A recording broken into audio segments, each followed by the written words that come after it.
Okay, good evening, everyone. Thanks for joining me. For those of you who don't know me, my name's Heidi Maver. I'm the founder of Riotas Matters. If you find yourself here, that should be because you've opted into my From Overwhelmed, Wrung Out Worrier to Unstoppable Send Warrior workshop. If that's not where you're expecting to be, now will be the time to leave with our blessing. If you're watching live and you want to know how long I'm going to be together, I'm going to be with you for about an hour tonight. I will take questions at the end, but I won't record the questions. So that means that if you're watching on the replay, you won't get the Q&A. But if you're here with me live, yay! Um, it's lovely to see so many of you here tonight. If you're watching live, just let me know if you've been on one of my trainings before or if you're new here. It's always nice to know who's here. Um, my lovely, glamorous assistant, Helen, is looking after the chat for me tonight. She will keep, oh, there's lots of newbies, excellent, and some old furniture folks here before as well, lovely. So Helen will keep an eye on the chat. And once we start, I might not look at the chat just because ADHD means I probably, if I look, that'll be it. We'll be off on a massive tangent, even more than usual. Some people don't know if they're new or not. That's fine. I feel you. So I'm going to share with you my presentation. And tonight I'm going to take you through a new workshop that I've written for you. So just give me one sec whilst I get the right slide open to share. And then we can crack-a-lackle on. Where's the share button? Here it is. Where's the right slide? There it is. It's going right well. Okay. I can see Hannah Godwin on screen. Can you give me a thumbs up if you can see my presentation? You can. You're the chief nodder for this evening, Hannah. That's your job. If I ask questions, you're speaking on behalf of the whole cohort tonight. No pressure. You'll be required to thumbs up, nod, shake head, etc., etc. Also, you're the only person I can currently see. So if I say something funny and you don't laugh, it'll break my heart. So no pressure. But there you go. That's your job for tonight. I'm joking. All right. So view. Slideshow. Here we go. All right, let's crack on. Okay, so tell you a little bit about myself before we move on. Some of you might have read my book. I wrote a book called Your Child Is Not Broken, did all right, became a Sunday Times bestseller. Some of you might be members of my Marble Run, which is my monthly subscription online membership for parents and carers in neurodivergent homes. Some of you might not know who I am at all and be thinking, who is this woman? Or you might not even care, but I'm going to tell you anyway. So I live in Yorkshire with my son Theo. He's now 20. When he was 15, he crashed out of school in a pretty spectacular fashion. We don't do anything without the drama in our house. And what followed was 4 years of trying to secure sufficient education for him. At the time, we didn't know, but during the process, we discovered that we were both neurodivergent. Since then, we've both been diagnosed as autistic and ADHD. He also has a diagnosis of Tourette's. Yeah, so now what I do is I work supporting parents and carers in neurodivergent homes who maybe are facing some of the same challenges that we did. And I'm kind of known as the EOTAS specialist. So for anyone who doesn't know what EOTAS is, that's education otherwise than at school. And I help parents and carers who need to secure bespoke packages of education for their neurodivergent kids. I'm a trained first aider, a mental health first aider also. I'm a trauma-informed practitioner, and as I've mentioned, I'm an author. And the illustrations that you see tonight will be illustrations that Theo did for me. He's quite the artist, and so if you see them as we go through, you'll see that he applies his beautiful, literal autistic mind to the slide requests when I say to him, I need a picture for this. And sometimes the results are, I think, quite amusing and always amazing. So that's a little bit about me. I do speak quite quickly. I will try and remember to slow it down. But if I try too hard to focus on that, I'll lose my thread. So I apologize if you're a slow oral processor. If you are watching on replay, this will be subtitled, and we do also provide a summary. And if you're watching live and you just think, oh, do you know what, I'm ADHD too, I've had enough. If you check out and you want to watch the replay after, that's absolutely fine. And your replay will include the summary and a video replay. Okay. So You're probably here because you've seen some of my social media stuff or my mailers this week, talking to parents and carers who are feeling a little bit bummed out, wrung out, overwhelmed by the system. So tell me if this is relatable for you. Tell me if any of these things that you can see on screen feel pertinent. So this was me 5 years ago. Some days it felt like my brain was on fire. Every decision, every email, every meeting with yet another professional added fuel to the fire of overwhelm that threatened to consume me. I felt raw. I felt attacked. I did wonder whether I was the only person finding things this hard. I felt stuck in my own head a lot of the time. I was isolated from friends and family who didn't understand what I was experiencing. And I felt like I'd been carrying so much for so long that I was starting to wonder whether I was losing myself. I genuinely was in a really tricky place. And I can see people relating to that in the comments. And I want to say that if that is where you are, then you're in the right place tonight. And if all you get from this evening is to know that there are other people here, please take a look in the comments and please know that this is not you. You are not alone. You are not making this up. You are not going bonkers. This is the experience of fighting for our children in the system that we have currently. And I'm sorry that you're experiencing it. And I want you to know that it's not your fault. So tonight, I'm going to take you through a little bit of why that is happening. We're going to talk a little bit about the psychology of that, a little bit about the brain science of that. Full disclosure, at the end of tonight's session, I'm going to share with you details of my Unstoppable Parent summer camp, which is a 6-week program that we're running. And if this is resonating with you and you would like to join us, you'll get information about how to join us at the end of this presentation tonight and a little bit more information about Unstoppable Parent. But even if you choose not to, I hope that you will get real value from what I'm going to share with you tonight. So when I was in that place, when I was burnt out, overwhelmed, in mental this, feeling like no one understood, I think I might just unplug my camera. That was clever, Heidi. Well done. What I really needed to know was why this was happening. And I needed someone to explain to me kind of what. Give me 1 second. I'm going to try this camera because I think I've lost myself. The irony. I You're might half just leave. screen. Still hear me? Or can you still see me, or just not hear me, or still Can not? hear you, just can't see you. Yeah, I jiggled a button, and I think I unplugged my camera. I'll keep trying. If not, you won't have a camera until the end. I apologise.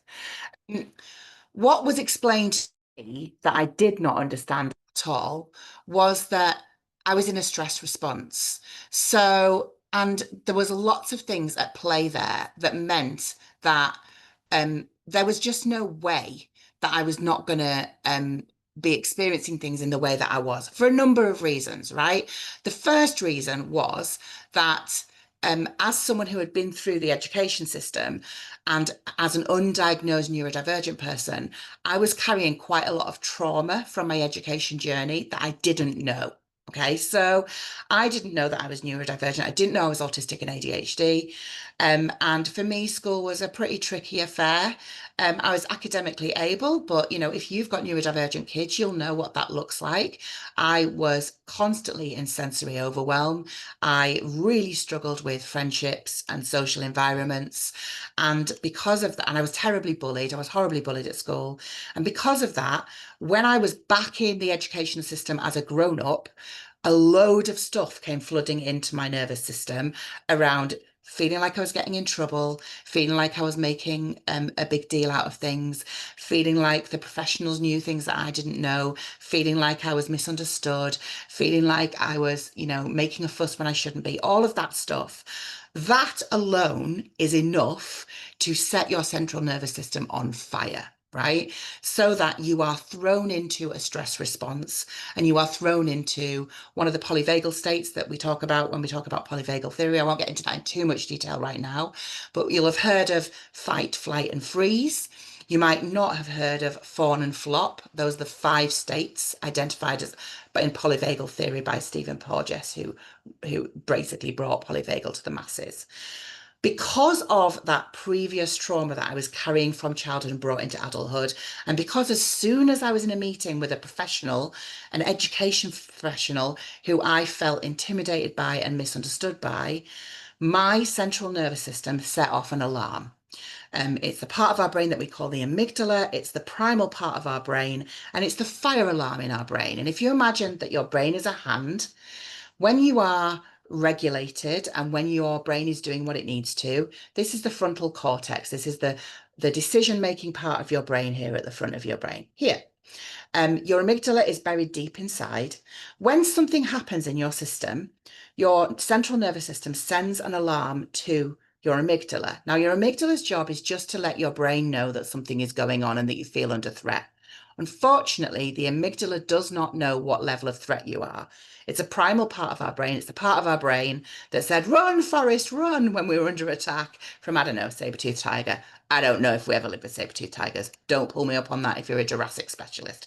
I don't even know if saber-toothed tigers are Jurassic. I apologise. Anyway, when a dinosaur is chasing you, your brain goes offline, and your frontal cortex stops working.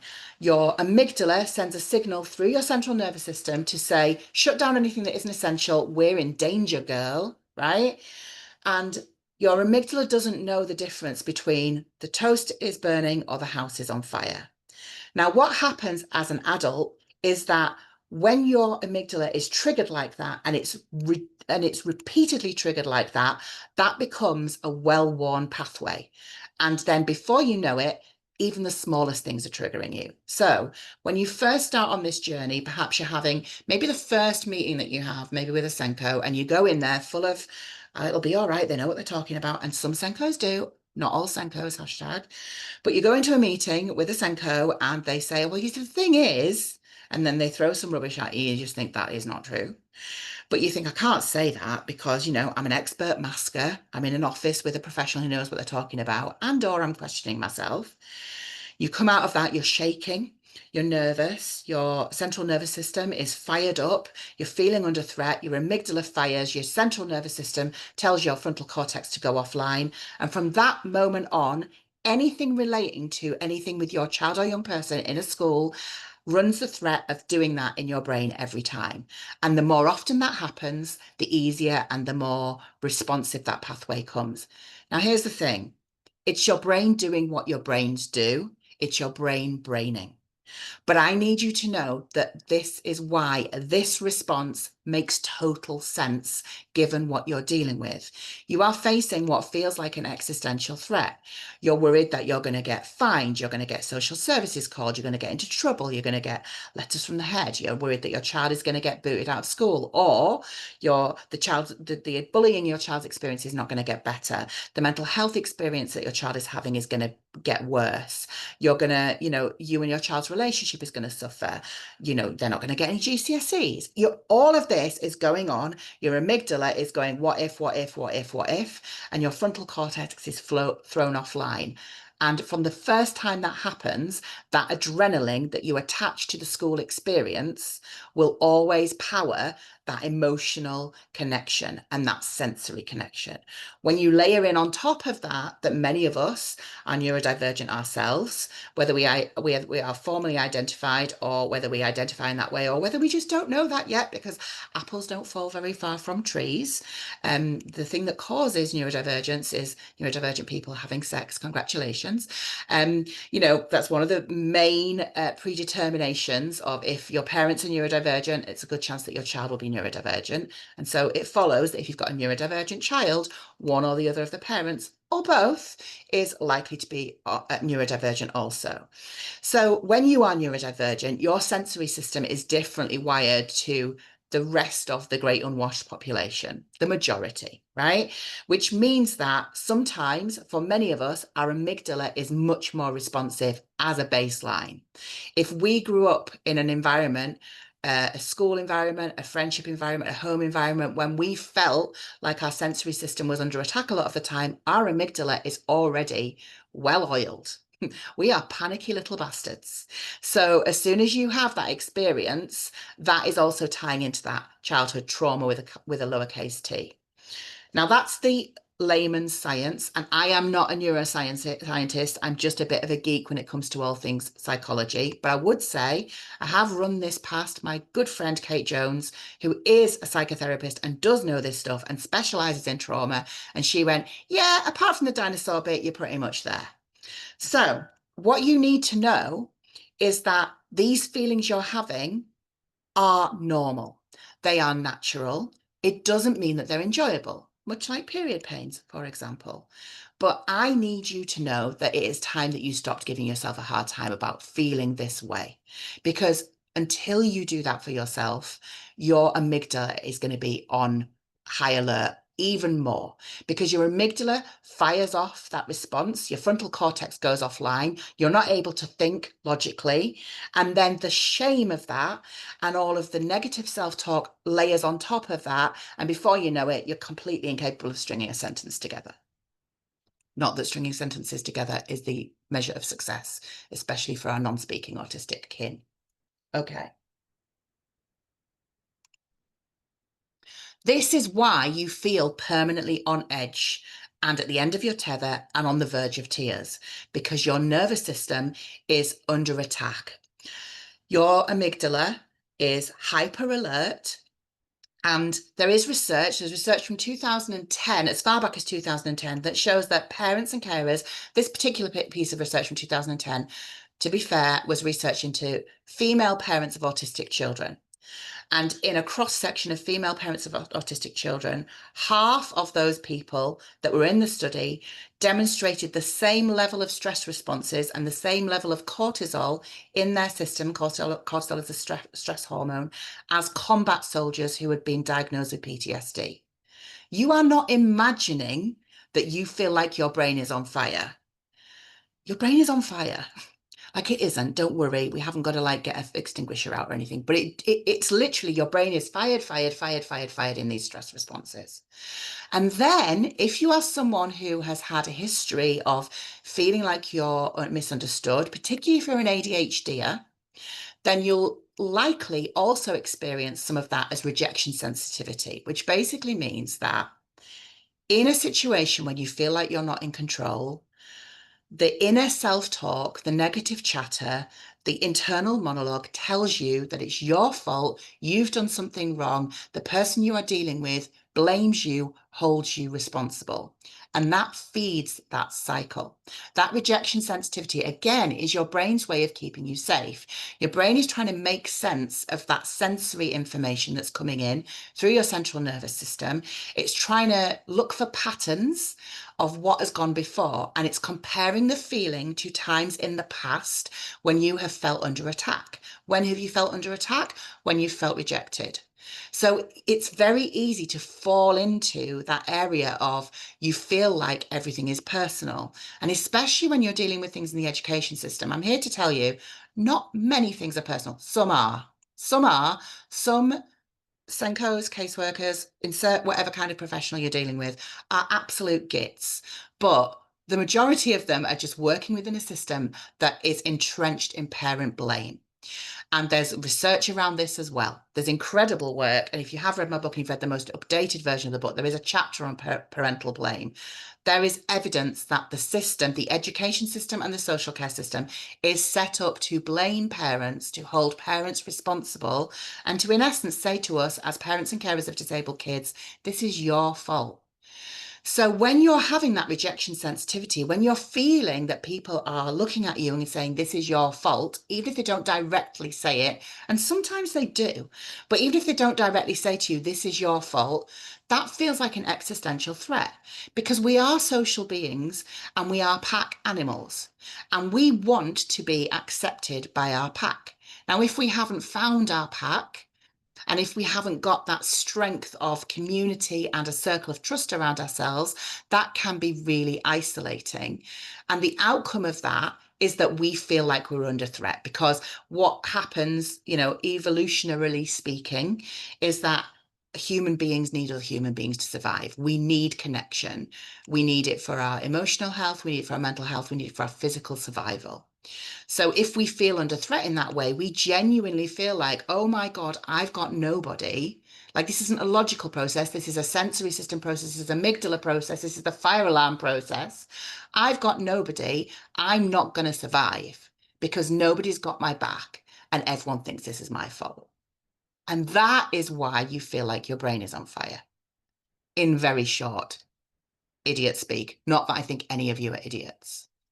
Before I move on, Helen, are people with us or are people like, who is this bonkers woman spouting this horse shit? I've got a psychology degree and I know how brains work, and you've just made that way too simple and made it fit your own narrative. Or are people like, yeah, that's fine? The bonkers woman bit might be true, but everyone's with you and agreeing and saying that it's not just the LA that trigger, it's family, like medical professionals, Mm-hmm. lots Mm-hmm. of people. But yeah, no, everyone's on it. Okay, good. Sense. As I said, I'm not a neuroscientist, but this makes sense for me and hopefully it will make sense for the parents. Okay. So I'm going to share with you, I've just done the whole, this is why it's happening, which is lovely. It's not lovely, it's awful. But I want to share with you some steps from taking you from where you are now to where you want to be, which I think, if you're like me, and I can't speak for you, but for me, it was feeling like I had a better understanding of myself, feeling like I could start to find a way through some of that shame spiral that I was in, feeling like I needed to find ways to hack my central nervous system, and really honestly, truthfully, finding a way to just be a bit bloody kinder to myself. Because what happened in this process is I became my own worst enemy. I gave myself a really hard time about how I wasn't doing enough for my young person, how I'd failed them, how, what was wrong with me? I'm an intelligent person. Why can't I do this? Other people can do this. Why does no one understand? Why does my dad just keep coming out with the most ridiculous things that I just don't even know how to respond to? All of that jazz. So I'm going to share with you my 6 steps. Now, when I say unstoppable, this is what I want to clarify before we start. So I am ADHD and I am a bit and unstoppable does not mean that you never rest. It doesn't mean that you push, push, push, push, push at all costs. And any of us who have experienced burnout will know what happens if we do that. I said do. But what unstoppable means for me are these things. It means being tenacious. Now, that's the word I prefer to resilient. I hate the word resilient. I hate how it's weaponized against us and our kids. So I prefer the word tenacious. Tenacious has a bit more oomph about it. Tenacious means, do you know what? I'm not going to stop. I'm going to be persistent. Okay. So tenacious. I also, when I say unstoppable, I mean being grounded. I mean being in a place where you feel like your feet are on the ground and you're making decisions from a place where your frontal cortex is online, not where the house is on fire. I mean being equipped. I mean understanding what you're dealing with, having the skills and the self-awareness and the self-compassion to be able to deal with whatever it is that's being thrown at you. Now, this might be LA stuff, but it might also just be general parenting stuff. Being a parent is freaking hard work. Being a parent in a neurodivergent household, doubly so. It also means being connected. It means that you are supported in staying tenacious, able to continue moving forward at whatever pace that is. And sometimes that's a snail's pace, and that has to be okay. But that you have people around you who you feel like have got your back.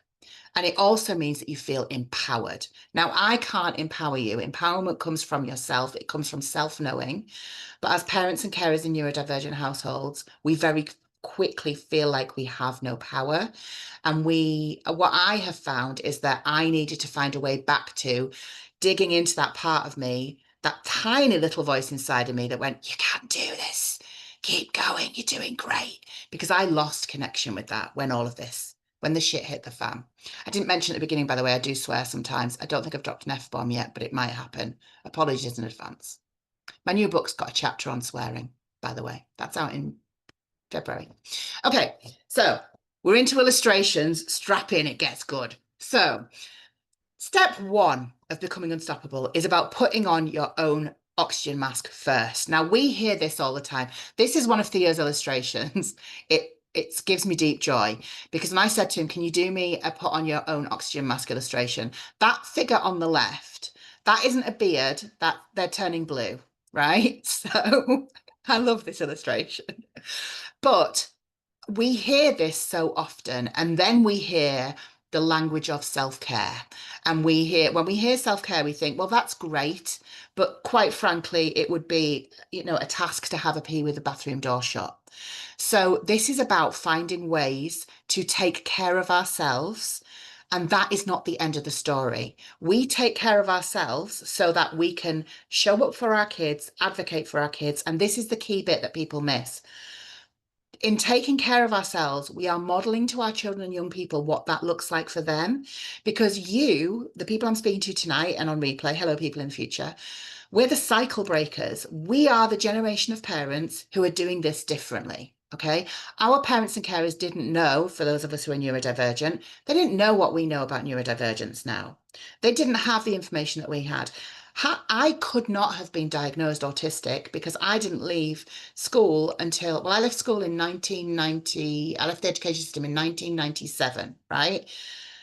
I wouldn't have been diagnosed as a white verbal girl because Asperger's wasn't even in the DSM-5 by then. And we don't say Asperger's anymore. But my presentation of autism did not exist in the diagnostic criteria.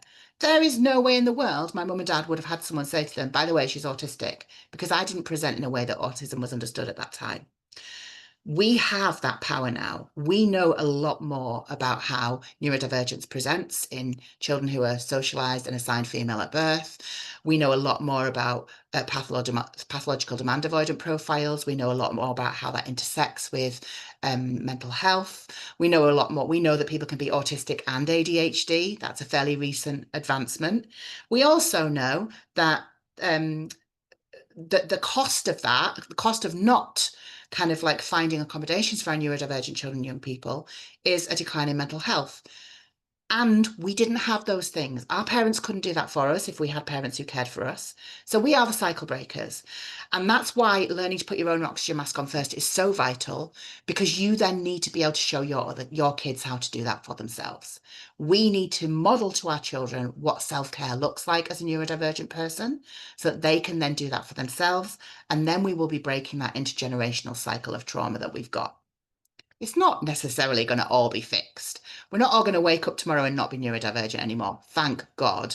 I would not wish for that. But we are responsible for taking control with what we've got. And the most valuable part of putting on our own oxygen mask is being able to model for our children what that looks like. The second part of making a step towards trusting your gut, learning how to be unstoppable, is learning how to trust your gut. Now, people used to say to me all the time, you've just got to trust your gut. Here's the thing though, as an unidentified, unsupported neurodivergent person, I did not know how to trust my gut because I was told every time I responded in a natural, autistic, neurodivergent, ADHD as fuck way, that was wrong. So I actually learned not to trust my gut and I learned to mask like hell. So as a parent who has been through that experience, the first step of that is how do we strip back to where are we underneath all of that? What does trusting your gut even look like? When we talk about being regulated, have we actually ever had the experience of feeling regulated? Because if we haven't, and if we don't know what that feels like, and regulation doesn't necessarily mean calm, by the way, it means having the level of arousal that is required for the situation. Sometimes being regulated means being really freaking angry, but also being able to articulate that. So our frontal cortex is still online. We're not like, wah, but you might still be angry. You might be regulated and angry. But if you've never had the opportunity to be in a place where trusting your gut has been safe, if you've never felt that you could be brave enough to lean into your quirks, your neurodivergence, your differentness, your whatever that looks like for you, then part of the challenge is that you need to start with, what does that look like for me? How do I learn to trust my gut? That's the second step. The third step towards becoming unstoppable is getting trauma informed. This is Theo's visual representation of a meltdown. It's an ice cream. I love it. There are lots of practitioners within various settings who will say that they're trauma informed. I spoke to a parent yesterday who was told that a school was trauma informed. And when she queried it, like about 18 months ago, it was clear that they weren't. And then what happened was they all had some training. Now they're considered a trauma curious setting, which I thought was quite amusing. But what being trauma informed means is that you understand in greater depth than I explained with the whole do we have dinosaurs or not thing. You understand what happens in our central nervous systems when we feel under attack. Now, it doesn't matter whether we are actually under attack or not. What we have to understand is that our bodies and our brains do that automatically for us. That is a normal nanosecond moment in our system, and we have no control over that. And being in trauma informed means that we bring to those situations, whether it's when we're parenting, when we're dealing with a professional, when we're dealing with another parent, whatever that looks like, we bring to those places a sense of generous assumptions. We are kind and generous in our assumptions about ourselves and about other people. And we think to ourselves, what is this saying? Now, one of the things about trauma, being trauma informed, one of the kind of like buzz phrases is that behavior is communication. And what Kate and I talk about in Unstoppable Parent, and what we've done a lot of work around educating some of our parent cohorts, is that actually the idea that behavior is communication is too simplistic, because for nearly 70% of autistic people experience some kind of disconnect with our physical expressions. So we don't have full control over what's going on in our body. And that can be, in different levels and different spiky profiles, that looks different. So what Kate and I prefer to talk about is that behavior is information.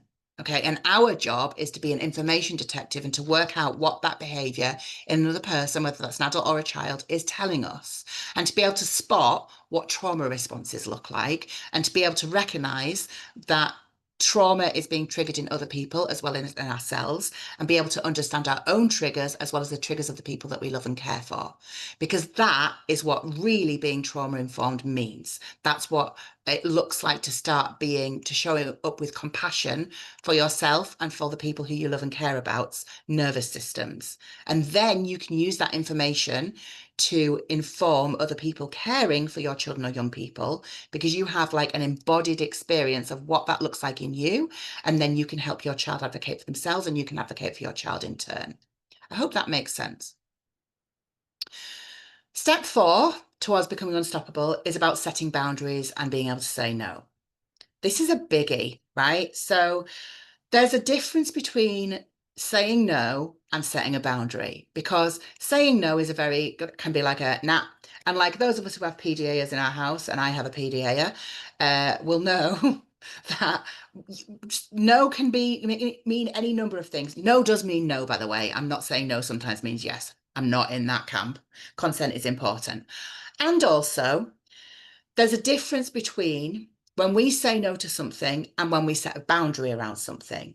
And the important thing when we're dealing with other people is to understand that boundaries are things that sometimes need to be restated repeatedly. And there's this kind of like, people will say, oh, you need to set a boundary, you need to say no. That's not the end of the conversation, because we need to know that sometimes when we set a boundary with someone else, they will push back super freaking hard, especially if it makes more work for them, if it means that we're being difficult, if it means they've got to spend money, if it means they've got to give us time. So what the work that Kate and I do is around helping people to understand what boundaries really look like in real life. What does it mean to have a meddling parent who is in your house more often than you might want them to be, and definitely in your WhatsApp more often than you might want them to be? How do you set a boundary with them while staying compassionate, while staying in generous assumptions, and also whilst protecting your mental health? And we do a lot of work on this in Unstoppable Parent. But for some of us, we've never known how to say no. We've never known that our no counts for anything. And going back to that thing about we're doing this to model this to our kids, we know that our neurodivergent children and young people are particularly vulnerable, right?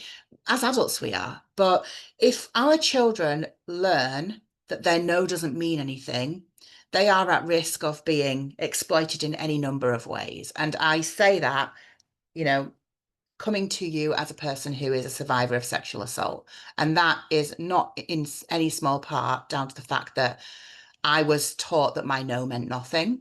Now, I'm not saying that I was responsible for that, but I was definitely vulnerable because of that. So when we look at what saying no means, we think about what consent looks like, and we think about what boundary setting looks like, and we think about what boundary reinstating and boundary protecting looks like. And we also acknowledge that boundaries are sometimes movable from our side.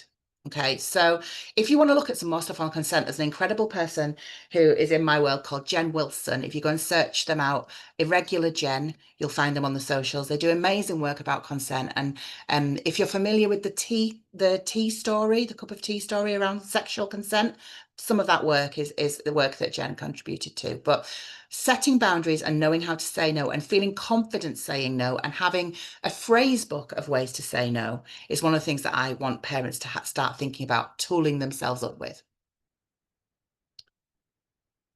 I nearly said out loud to myself, next slide, please. Step 5 is about kindness to yourself. So if you've read my book, you might be familiar with the analogy that I use, which is Nigel. Nigel's my inner voice. Nigel's my self-critic. Nigel's that little, you're useless, no one likes you. Nigel is the personification of my rejection sensitivity, and I have a particularly active rejection sensitivity button. One of the things that I've learned through my work with Kate and through my work, kind of like my personal development work and kind of like being a bit of a geek about all things mindset, is that self-compassion begins with being able to recognize where that inner chatter is coming from. Sometimes it's a personification of something you heard from someone who was unkind to you. Sometimes it's kind of like a feeling about something that you see societally. But very often, when we're in this response, when our frontal cortex is offline, Nigel, that little monkey mind, that kind of like primal part of our brain, that really what Nigel is interested in keeping us safe. Nigel would be perfectly happy if we were in a corner of a room under a blanket, so long as we were fed and watered. Now, being in the corner of a room under a blanket is nice. It is nice. I like that sometimes, but it's no way to live your life. Not forever. So sometimes we need to be able to be brave to come out from under the blanket, and sometimes we want to come out from under the blanket. But Nigel, our inner negative self-talk, that voice that tells us all the worst things that we say to ourselves, can sometimes be the barrier, because Nigel's doing the work of the amygdala. Sometimes there's an actual voice in our head. There's a difference between hearing voices and hearing voices.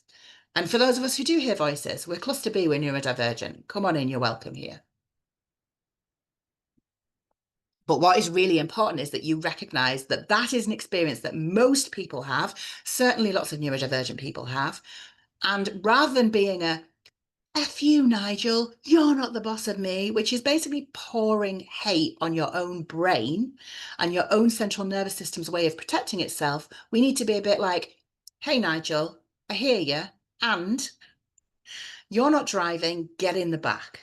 Right. And I talk about the analogy of because I'm autistic and ADHD, when I think about a car journey, sometimes the autism is in the driving seat, sometimes the ADHD is the driving seat, sometimes I'm in the driving seat, doesn't happen that often. Sometimes I'm in the driving seat, autism is in the passenger seat, shouting at me because I'm not following the directions. ADHD is in the boot with the boot open, throwing my shit onto the hard shoulder, right? But the important thing is that Nigel, if he's in the car, he's definitely not driving. He's not even allowed to touch the radio.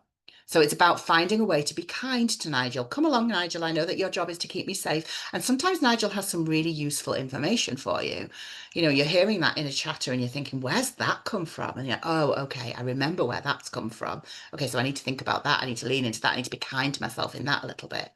So being kind to your inner critic because there is information, right? And when we said behavior is information, we also mean your own behavior, your own internalized behavior, what's going on for you inside your body. That's information too.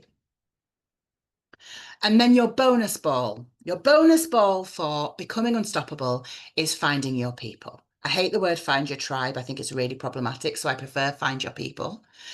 But for me, this was the clincher, because the antidote to isolation is community. That's what I firmly believe. When I was going through the deepest, darkest depths of despair in our fight, and it was a fight, it was other parents and other neurodivergent people who held me through it. The people that to that time I had been able to rely on, but didn't have the shared experience that I had. They turned out not to be the people that I could rely on in those moments. They were the people that could take me to the cinema and we could forget about things. They could hold me in other ways, but I needed a community of parents and carers who were like, yep, same. Because it's exhausting having to explain over and over again. Even just a simple like, oh, why is he not in school? Like, oh yeah, no kids like school, do they? As someone who has a child who's demand avoidant and had serious barriers to attendance, that was a constant. If you've got children, the first 10 minutes of a conversation will slip into a conversation about school. Immediately you're isolated if you've got a child who's got barriers to attendance. So finding your people is absolutely key. Now, I am aware, it's almost like I've done this on purpose, that I've told you what you've got to do, but I haven't necessarily told you how to do it. I think I've told you a little bit how to do it. You can go and have a look at some of this stuff and go and find this stuff for yourself. Kate and I have also put it in a course for you. Almost like I did that on purpose, right? But I just want to recap for you. These are the things that you need to remember when you're becoming unstoppable, when you want to move from being wrung out and overwhelmed and your brain is on fire to feeling empowered, connected, emboldened, skilled, those things, those places where we want to be so that we can model that for our children. You need to put on your own oxygen mask. You need to learn to trust your gut. You need to get trauma informed. You need to understand what trauma looks like for you and the people around you who you love and care for. You need to set boundaries. That should say boundaries. You need to set boundaries and learn how to say no. You need to be kind to your inner critic who is now saying to me, you do first. I can't believe that you put boundaries, not boundaries, but hey. And you need to find your people. Hannah's laughing. I'm assuming from that she could easily have made that mistake. I won't share with you right now, but I have got a hilarious conversation about how I sent a mailer to 1,500 people when I worked in a theatre, and it was supposed to offer them a special discount for them and a guest. It didn't say discount. It said that, but with the words the other way around. The beginning said disco, and the second bit was the name for female genitalia. And it didn't say guest, it said gusset. So yeah. Hello, I'm Heidi. I don't always read what I've written.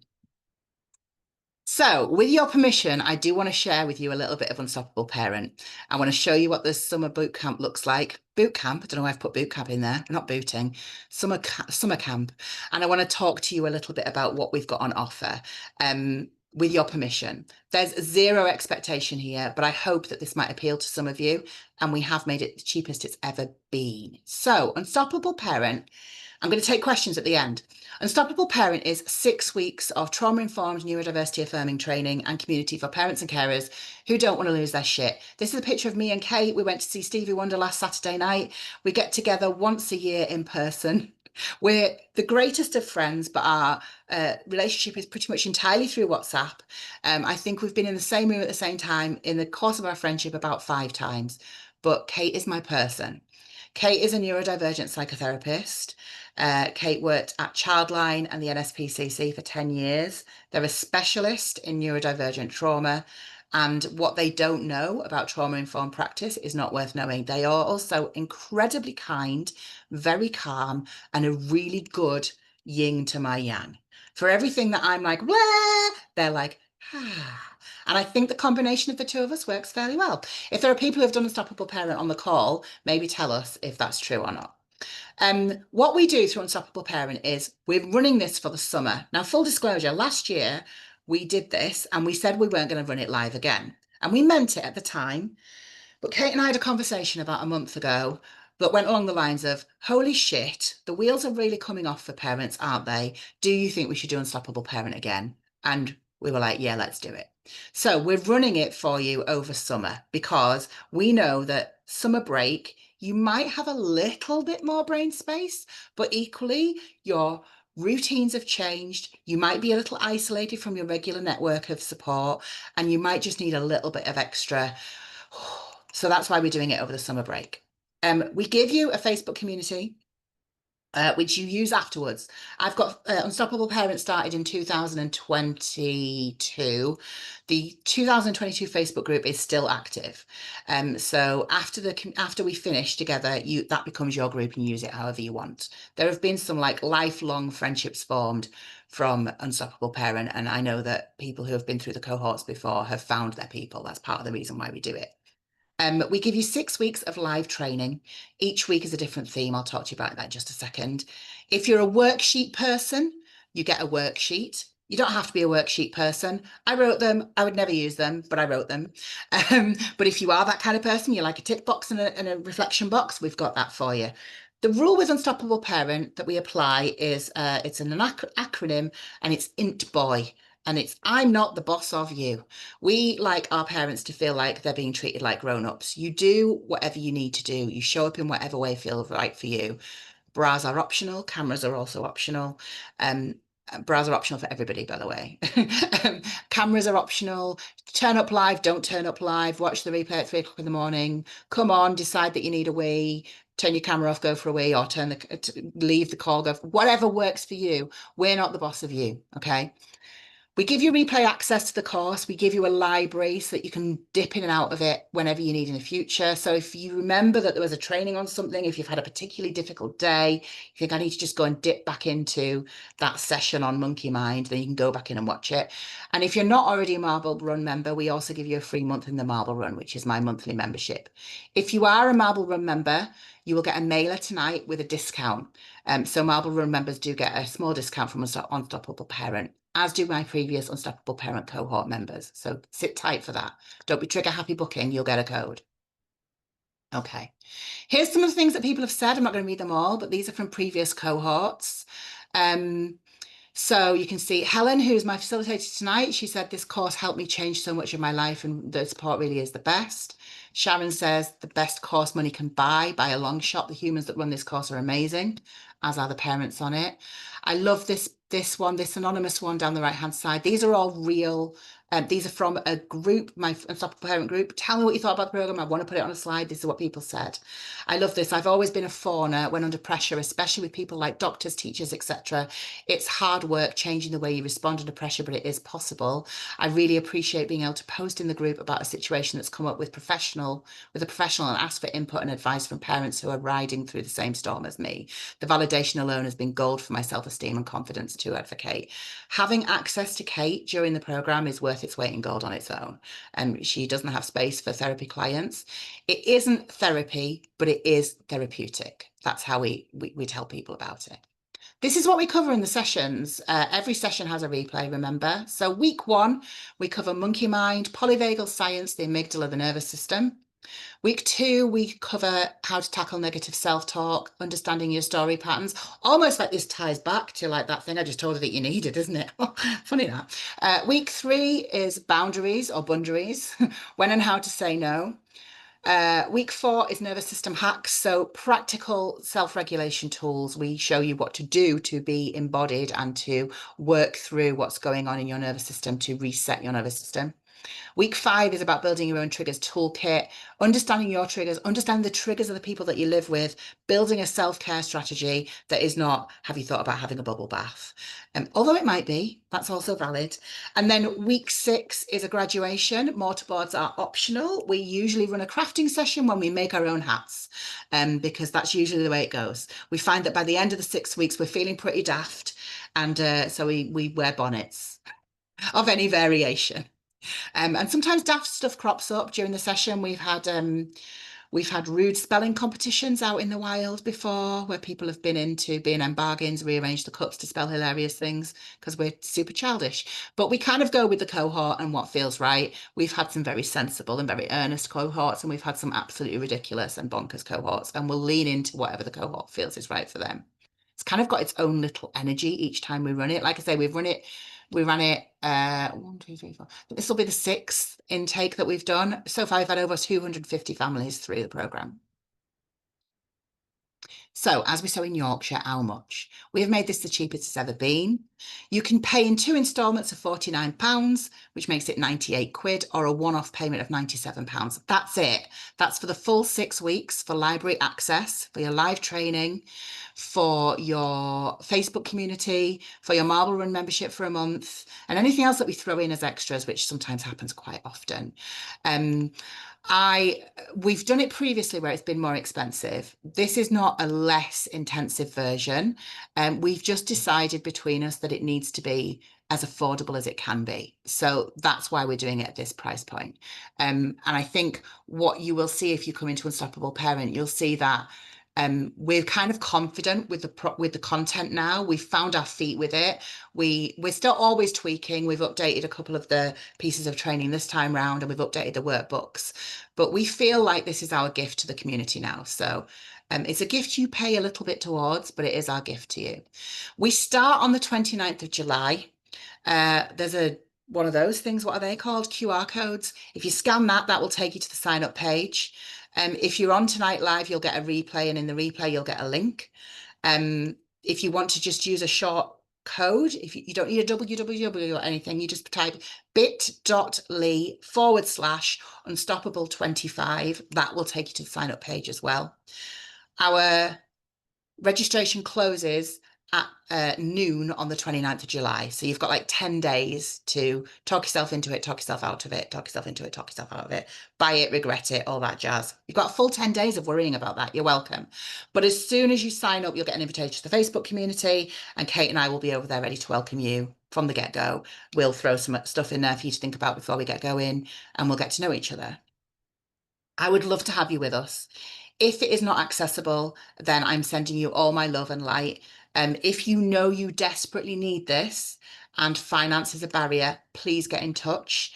Kate and I are always of the opinion that no one should ever be left out of something just because they can't afford something. So I don't need a sob story. I don't need your life story. But if you're like, I need this, and it's just not reachable for you, send me an email. We will see you right. But like always, if you follow me online, you'll know that I talk about the importance of paying neurodivergent people for their labour. So with your blessing, we will ask, if you can afford, that you pay either 99 or 97 pounds, 97 or 98 pounds, depending on whether you're paying one or paying two.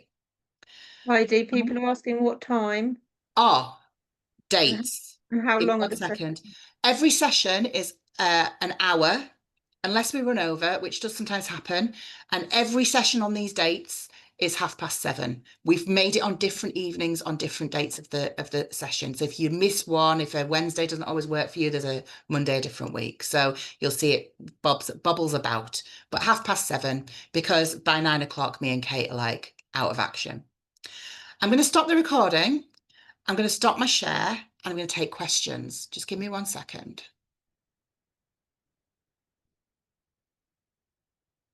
People in the future, goodbye. Go and sign up. Bye.